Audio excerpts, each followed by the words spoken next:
अगर मैं आपसे कहूं कि राम अयोध्या में नहीं पैदा हुए थे तो आप क्या राम मंदिर तोड़कर बाबरी मस्जिद बनाई गई थी? इसका जवाब तो रामचरितमानस तक में नहीं मिलता। भगवान राम का जन्म स्थल अयोध्या में नहीं बल्कि नेपाल में बीरगंज। हे व्यूअर्स, अस्सलामु अलैकुम। आज का जो वीडियो का टॉपिक होने वाला है, राम जी कहाँ पैदा हुए थे। तो आइए जानते हैं। अगर मैं आपसे कहूं कि राम अयोध्या में नहीं पैदा हुए थे तो आप भी यकीन नहीं मानेंगे, क्योंकि जिनके जन्म को लेकर सुप्रीम कोर्ट में बहस हुई हो, बाबरी मस्जिद को गिराया गया हो, फिर उनके जन्म के बारे में कैसे यकीन करेंगे। लेकिन मैं ये बिना सिर पैर की बात नहीं कर रहा, ना ये मेरी मनगढ़ंत बात है, बल्कि इतिहास ऐसा कह रहा है। राम का जन्म अयोध्या में नहीं बल्कि अफगानिस्तान के हेरात में हुआ था। राम के जन्म को लेकर कई लोगों ने कई दावे किए हैं। एक ताज़ा दावा तो उस वक्त ही किया गया जब अयोध्या में राम मंदिर को बनाने के लिए जमीनें खरीदने का सिलसिला चल रहा था। यह दावा हुआ भारत के पड़ोसी मुल्क नेपाल से।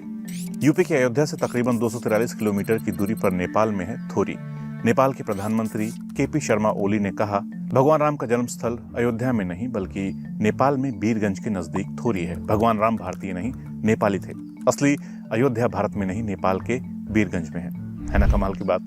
जहां भारत में श्री राम का जन्म स्थल बाबरी मस्जिद को बताकर ढांचे को गिरा दिया, नेपाल का दावा हैरान करने वाला था। लेकिन इसके पहले के दावों पर जाएं तो इतिहासकारों ने अलग अलग राम का जन्म स्थान बताया है। किसी ने अफगानिस्तान कहा, किसी ने ईरान, तो किसी ने हरियाणा। लेकिन इन सब में मजबूती से और गंभीरता से जिसने दावा किया, उस इतिहासकार का नाम है श्याम नारायण पांडे। उन्होंने 1992 में किताब लिखी। किताब का नाम है एंशिएंट जियोग्राफी ऑफ अयोध्या। इस किताब में श्याम नारायण ने दावा किया कि वर्तमान में अफगानिस्तान में एक शहर है हेरात। ये अफगानिस्तान के पश्चिम में है और हेरात व्यापार का केंद्र रहा है। यहाँ से पश्चिम के देश भारत और चीन के साथ व्यापार करते रहे हैं। इसी हेरात शहर में राम का जन्म हुआ था। इसी के साथ ही उन्होंने किताब के इंडेक्स में 3 टाइटल दिए: अयोध्या इन वेस्ट बंगाल, अयोध्या इन नेपाल और Ayodhya in Thailand and Laos. 5 साल बाद 1996 में भारतीय हिस्ट्री कांग्रेस के 58वें सत्र में उन्होंने historical Ram distinguish from God Ram का पाठ किया। श्याम नारायण ने इस पेपर में वैदिक ग्रंथों का हवाला दिया और अपने दावे को पुरातात्विक खोजों से जोड़कर सही साबित करने की कोशिश की। साल 2000 में एक और किताब आई, द वैदिक people, there history and geography. इसके लेखक हैं राजेश कोचर। राजेश ने भी राम जन्म स्थान अफगानिस्तान ही बताया। उन्होंने लिखा, अफगानिस्तान की हरी रुड या हेरात रिवर ही मूल सरयू नदी है और अयोध्या इसी के तट पर थी। लिहाजा अयोध्या की तलाश इसी नदी पर की जानी चाहिए, ना कि आधुनिक सरयू के किनारे। मौजूदा सरयू के किनारे के बारे में लिखा, इसका नाम सरयू बाद की पीढ़ियों के अप्रवासियों ने अपनी मातृभूमि की याद में रखा। राजेश कोचर दावा करते हैं कि राम के पूर्वज पश्चिमी अफगानिस्तान, पूर्वी ईरान इलाके में ही रहते थे। 1998 में पुरातत्वविद MVN कृष्णा राव ने भी एक दावा किया। उन्होंने राम का जन्म स्थान हरियाणा में बता दिया। हरियाणा में बनावली नाम से एक हड़प्पाकालीन जगह है। ये सूख चुकी सरस्वती नदी के तट पर है। उसी को राव ने राम की जन्मभूमि बताया। राव ने यह दावा सिंधु घाटी सभ्यता के विभिन्न अवशेषों में पाए गए शील मोहरों पर शोध करने के बाद किया। राव का दावा है कि 1700 ईसा पूर्व मध्य एशिया में सुमेरिया के लारसा में एक शक्तिशाली राजा ने शासन किया था। रिमसिन नाम का वो राजा ही वास्तव में राम थे। सुमेरिया, एलम और सिंधु नदी तक फैले हुए एक क्षेत्र तक उनका शासन था। वो यही नहीं रुके, उन्होंने एक कदम आगे बढ़कर एक साहसिक टिप्पणी की। उन्होंने कहा, 1975 में प्रख्यात पुरातत्वविद ब्रजवासी लाल के नेतृत्व में अयोध्या क्षेत्र में एक खुदाई की गई। 1980 में इसे अचानक बंद कर दिया गया क्योंकि यहाँ कुछ भी नहीं मिला था।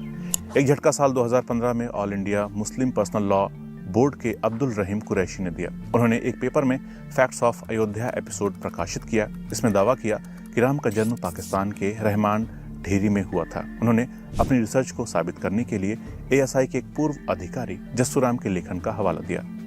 आखिर राम कहाँ पैदा हुए, इस बारे में जब फ्रंटलाइन ने एक इतिहासकार DN झा से सवाल किया तो उन्होंने जवाब दिया, जन्म स्थान शब्द किसी भी ग्रंथ में मौजूद नहीं है। स्कंद पुराण एक अनाकार ग्रंथ है और इसकी रचना 14वीं शताब्दी से लेकर 18वीं शताब्दी तक चली। सिर्फ 18वीं शताब्दी के अंतिम चरण में जन्म स्थान का जिक्र है। तो जन्म स्थान का विचार 19वीं सदी की उपज है। ये देखना अहम है कि पहले के काल में हमें अयोध्या से कोई मूर्ति नहीं मिली। यूपी के म्यूजियम में 2 या 3 कैटलॉग हैं, एक लखनऊ, एक इलाहाबाद और एक फैजाबाद यानी अयोध्या में। किसी भी कैटलॉग में राम का उल्लेख नहीं है। अब अहम सवाल आता है, तो क्या राम मंदिर तोड़कर बाबरी मस्जिद बनाई गई थी? इसका जवाब तो रामचरितमानस तक में नहीं मिलता। तुलसीदास का जीवन काल 1511 से लेकर 1623 तक रहा और मुगल बादशाह बाबर का जीवन काल 1483 से 1530 तक रहा। तुलसीदास ने राम और अयोध्या का सुंदर और जीवंत वर्णन किया है, लेकिन उन्होंने ये कहीं नहीं लिखा कि राम मंदिर को तोड़ा गया। साल 2009 में फ्रंटलाइन को दिए इंटरव्यू में इतिहासकार बीएन झा कहते हैं, बाबरी मस्जिद का निर्माण मुगल शासक बाबर के दौर में उनके सैन्य अफसर मीर बकी ने 1528-29 में कराया। आरएसएस से लेकर तमाम हिंदू संगठन तर्क देते रहे कि मस्जिद राम मंदिर को तोड़कर बनाई गई थी और राम का जन्म स्थान यही था। लेकिन सच ये है कि 1948-49 में गोविंद बल्लभ पंत संयुक्त प्रांत के सीएम थे और नेहरू पीएम। उसी दौर में मस्जिद में मूर्तियों को रखकर चमत्कारिक घटना बताया गया था। तब से लेकर साल 2019 तक विवाद रहा और अब जब सुप्रीम कोर्ट ने राम मंदिर विवाद पर फैसला सुना दिया तो राम मंदिर के निर्माण का रास्ता साफ हो गया। मगर इस सवाल का जवाब कोर्ट में भी अधूरा ही रह गया कि क्या मंदिर को तोड़कर मस्जिद बनाई गई थी। लेकिन बीएन झा के मुताबिक पुरातात्विक सबूतों से पता चलता है कि पूरे उत्तर प्रदेश में 17वीं सदी के आखिर से 18वीं सदी के शुरुआत तक विशेष तौर पर राम को समर्पित कोई मंदिर नहीं था। लेकिन साउथ इंडिया में ये चोल काल से मिलते हैं, लेकिन उत्तर भारत में नहीं मिलते। 12वीं शताब्दी के राम के 2 या 3 मंदिर मध्य प्रदेश में पाए जाते हैं, लेकिन उत्तर प्रदेश में नहीं, बिहार में नहीं और ना ही उड़ीसा में। 13वीं शताब्दी में उत्तर भारत में राम मंदिरों का प्रचलन आम हुआ। कैसा लगा आप लोगों को ये वीडियो और आप क्या सोचते हैं कि राम भगवान का जन्म कहाँ हुआ था? इस बारे में जो भी आप सोचते हैं वो कमेंट कर सकते हैं। मिलते हैं अगले एपिसोड में बहुत जल्द। नमस्कार। तो ये था मेरा वीडियो का रिएक्शन। और जैसा कि आपने सुना, रोहित भैया ने जो भी कहा है प्रूफ के साथ ही कहा है कि राम जी जो पैदा हुए थे अफगानिस्तान में हुए थे कि ईरान में या फिर नेपाल में या फिर अपने भारत इंडिया में, तो ये अभी डिसाइड भी नहीं हुआ है। और आप कह रहे हैं कि अयोध्या में राम जी पैदा हुए थे और आप ये भी कह रहे हैं कि मंदिर को तोड़ के मस्जिद बनाया गया था। ये अभी डिसाइड भी नहीं हुआ है। और ये क्या लगा रखा है हिंदू मुस्लिम हिंदू मुस्लिम। मैं फ्रस्ट्रेट हो रहा हूं यार, ये सब बंद करो।